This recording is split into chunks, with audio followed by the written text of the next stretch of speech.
Mabuhay! This is the art of human beings being human. Ronie Protacio here, and we are now in Module 7, Art and the Human Essence. In this module, learners are expected to determine their personal brand that makes them unique from other individuals, break down characteristics that make up a human being, analyze art based on the three human faculties, predict the big picture when it comes to the human essence. Before we begin, let's recall some important humanistic concepts. Do you remember the basic questions in the humanities? Can anybody tell me? Sir, can I give it a try? Oh, sure. Do you remember the basic I sure concept? do. It's who am I? Very good, Jason. Thank My you. pleasure, sir. So now, what is the basic answer to the question, who Sir, am I? may I? Okay, since you're still there, go The ahead. answer to the question, who am I, is I am a human being. Okay, thank you very much, Jason. You can now turn your cam off. The basic question in studying humanities is, who am I? And the basic answer to that question is, I am a human being. So, how then do we become human beings? We already learned that we become human beings if we have a brain or a mind that has the ability to reason and think, and a heart that has the ability to feel what others feel. To be human is to have a logical mind and a feeling heart. This is the human essence. Our essence is our personal brand. Our personal brand is how we see ourselves and how others see us. It is what sets us apart from the other human beings. If I ask you to identify 3 words that will capture your essence, what would these 3 words be? For example, my personal brand would be passionate, creative, and mentor. I am a very passionate person. In everything I do, I give it 100% effort. Creativity seems to be second nature to me. I've gotten used to thinking outside the box and finding different ways to solve problems. And lastly, I just discovered that I can be a mentor, especially to young people who have dreams of reaching their goals for themselves, for their country, and for society. So, how about you? What 3 words captures your essence? Reflect on that personal brand and share it to us. Remember the tagline I always mention at the end of my instructional videos? And remember, being humans, we become human beings through the What's the difference between human being and being human? Share your personal viewpoints and perspectives on this question and be able to justify your answer through an essay in our Edmodo assignment. We human beings have 3 human faculties. We have the senses, the will, and the mind. Our senses makes us capable of perception and sensing. Our will brings out our emotions and feelings, and our mind gives us the ability to reason and think. Art can also be analyzed using these 3 human faculties. Our first encounter with an artwork is through the level of the senses. What do our 5 senses perceive when we look at a painting for the first time? What visual elements do we see? Do we see lines, colors, shapes? What do these lines, colors, and shapes represent? Do they represent people, objects, or events?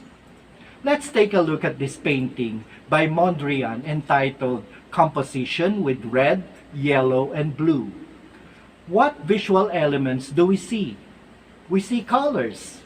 We see red, yellow, blue, white, and black. We also see shapes. We see rectangles and squares. We also see lines. We see straight lines, horizontal lines, and vertical lines. These are the perceptual elements that catches our attention when we look at an artwork for the first time. Now, let's look at another example. Here is a painting of Amorsolo entitled Winnowing Rice. What visual elements do we see? We see colors, we see lines, and we see shapes. Now, what do these colors, lines, and shapes represent? They can represent people. We see women and farmers. They also represent animals. We see chicken and carabao. These lines, colors, and shapes also represent things. We see trees, a nipa hut, we see the sky and the clouds. We also see the mountains in the background. These lines, colors, and shapes also represent events like winnowing, planting, and cooking. So, these people, animals, things, and events are the representation of visual elements like lines, colors, and shapes found in the painting. This is how we analyze art using the level of the senses. Now we go to the next level, which is the level of the will. The level of the will talks about the emotional suggestions in an artwork. It is important that when we look at art, we feel something. Our emotional response is necessary to validate the artwork as art. What emotions do the perceptual elements and representation suggest? To explain that further, take a look at this painting by Munch entitled The Scream. What visual elements do we see? We see lines, colors, and shapes. What do these visual elements represent? They represent people, things, and events. We see a person who seemed to be running away from two individuals. We see them on a sort of a platform or a bridge. We also see a body of water and the sky. Now, on the level of the will, what emotions are suggested by the visual elements and their representations? As suggested by the facial expression of the woman and by the curving lines of red, yellow, orange of the sky, it appears that this suggests fear or terror. The Scream became a must-have novelty for art students and existentialists everywhere. And in Wes Craven's 1996 film entitled Scream, which is at once a satire on slasher horror movies and a highly effective resurrection of the genre, the killer wears a white Halloween mask version of Munch's screaming face. It is both ridiculous and gruesome. Lastly, we go to the highest level. This is the level of the mind. The level of the mind is concerned with the artwork's intellectual meaning. These are the ideas, concepts, and symbolisms expressed by the artwork. Let's analyze this painting by Steinweg entitled Vanities of Human Life. On the level of the senses, we see lines, shapes, colors that are represented by a lot of things like a skull, a shell, a book, a flute, a jar, a timepiece, a samurai, a helmet. On the level of the will, what feelings or emotions do these things suggest? By the looks of it, it seems that the emotion suggested is sadness because of the darkness slowly engulfing the remaining light. On the level of the mind, what concept or idea is being expressed, and what do these objects and things symbolize? Clearly, this painting reflects on the idea or concept of death. The human skull in the foreground suggests this. But what does this painting say about death? In order to discover that, we analyze what the other objects on the table symbolize or suggest. The shell symbolizes wealth. Musical instruments symbolize beauty. The helmet symbolizes power. The jar symbolizes a celebration. The book symbolizes, of course, knowledge. The clock symbolizes time. The lamp symbolizes end of life. The samurai symbolizes suicide. All these are worldly riches that we cannot bring with us when we die.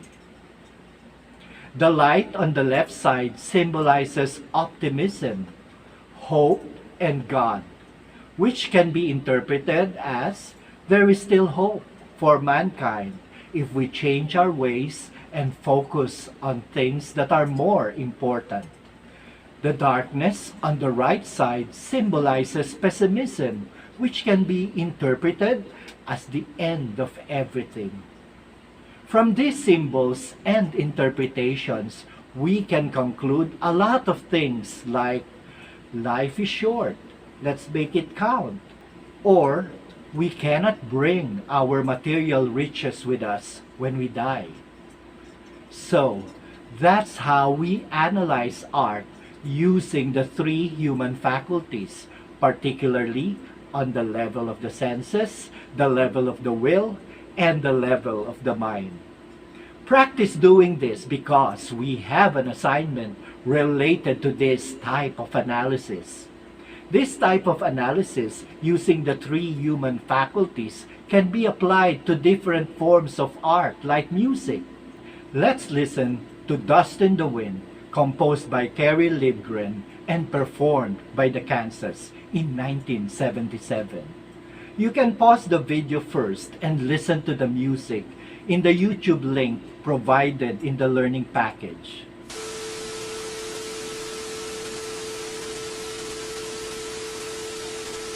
Welcome back, my fellow human beings. The meaning of the lyrics of the song Dust in the Wind is based on the verse from the Bible, Genesis chapter 3, verse 19, which says, "You are from dust, and into dust you shall return." Just like the painting of Steinweg, The Vanities of Human Life, the music talks about death. But what does it say about death? Let us do a line-by-line lyrics explanation. In stanza 1, Steve Walsh sings, "I close my eyes only for a moment, and the moment's gone." Time moves on, with or without the narrator, and he can't seem to hold on to the moments that he wants to savor and enjoy. He sings that his dreams pass before his eyes. A curiosity. His dreams are things that he'd like to do or to accomplish. But even though they are his dreams and he wants to do them, he sees them just as curiosity, something you go to see at a circus. He realizes that they're nothing. They're just dust in the wind. That's all they are. Stanza 2 continues the heavy, hopeless imagery describing the experience of living as a same old song and just a drop of water in an endless sea. Using the perspective, he's seeing everything from what the narrator sees. He also sees other people's dreams and realizes his dreams are nothing, especially because everyone has them. And even though he tries to attain those dreams, all we do crumbles to the ground, though we refuse to see. In the end, it's all still dust in the wind. We eventually die, and life will go on without us, whether we accomplished our dreams or not. Stanza 3 seems to act as a bridge because the structure is unique. Walsh sings, "Now don't hang on, nothing lasts forever but the earth and sky." He's saying that we're all going to die and all of our dreams with us. The world will still be here and will still be indifferent to the fact that we once existed here. With a sobering observation, Walsh sings, "It slips away, and all your money won't another minute buy." We are going to die, and no matter how successful we are, we're still going to die. And we can change that fact. No matter how rich we are, we cannot buy time to add to our life. Stanza 4 is especially haunting. The guitar keeps playing its haunting rhythm, and Walsh repeats, "Dust in the wind.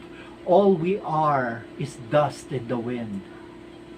We're here today and gone tomorrow. Once we're gone, it's all over. Just a moment. That's his message. And it's a sobering one. If you're looking for a biblical perspective on this song, you're going to be surprised that the Bible actually validates this message. Don't believe me? Read Ecclesiastes 1, included in our learning package. Of course, there's more to the Bible than that. But God and Solomon do agree that a physical life here on earth alone is pretty pointless. Interesting, right? And very similar to the idea expressed by the painting of Steinway. So, what's the big picture here? Take a look at the screen and tell me what you noticed right away. If your answer is the black dot, perhaps a little bit of disdain because the dot tainted the otherwise perfectly good white space. You would have answered the same as everyone else. When presented with a blank space with no specks but a dot, most of us would zoom right into the dot, even if it was at the corner of the paper. Why? Because it's what's glaring at us in the otherwise spotless surface. This is the same for other images, like these dotted butterflies or these dotted straws. So, what's the big picture in relation to art and the human essence? In analyzing art, we begin with what's glaring at us. We start with the level of the senses and identify the visual elements we perceive and what these elements represent. And then we go to the level of the will and analyze the emotions and feelings suggested by the level of the senses. Lastly, we move to the level of the mind, where we analyze the concepts, ideas, and symbolisms suggested by the artwork. That's how easy it is. Now, it's your turn to analyze an artwork using the 3 levels of human faculties. Try it. It's fun. So, my fellow human beings, that ends our lesson on Module 7, Art and the Human Essence. I hope you learned something from this video. See you in the next module. If you find this video useful, please like, subscribe to my YouTube channel, The Art of Human Beings Being Humans, and hit that bell button for more videos. And remember, being humans, we become human beings through the arts. Mabuhay!